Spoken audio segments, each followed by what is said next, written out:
Frustration is growing in Japan over the pace of its earthquake recovery efforts. Tens of thousands remain without water and electricity. A week on from the disaster, it's sparking concerns of disease and exposure to the cold. The death toll now stands at 161, with more than 100 people still buried beneath the rubble. These evacuees are about to take their first hot bath in a week. The Army built this makeshift facility outside an evacuation centre in Nanao City.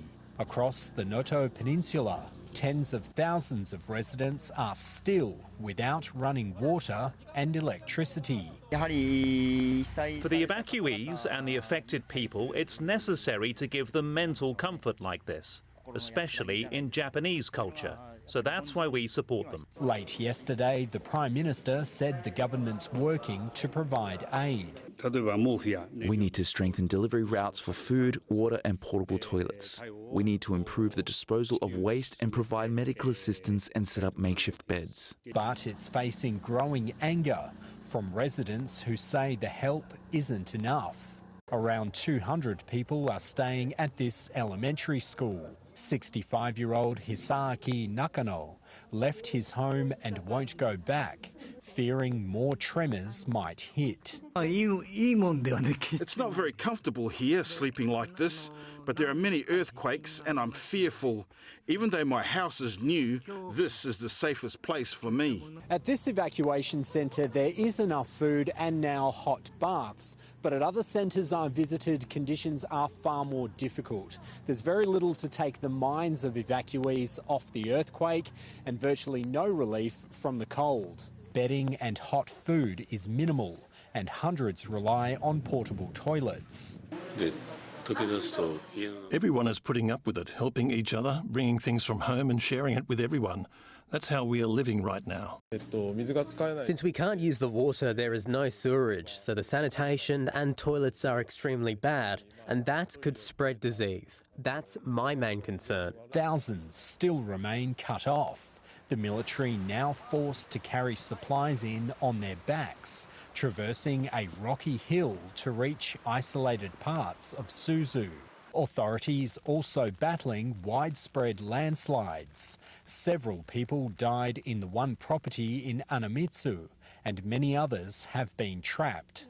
This woman knew one family. We knew them to say hello. Their wider family came back for the new year, and I heard that 9 of them were buried. While thankful to be alive, she and close to 30,000 others now face an uncertain future, unsure when or if they'll be allowed to return home.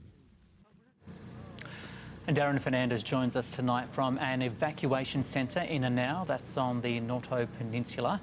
Aaron, 1 week on from the disaster, what does the future hold for residents now?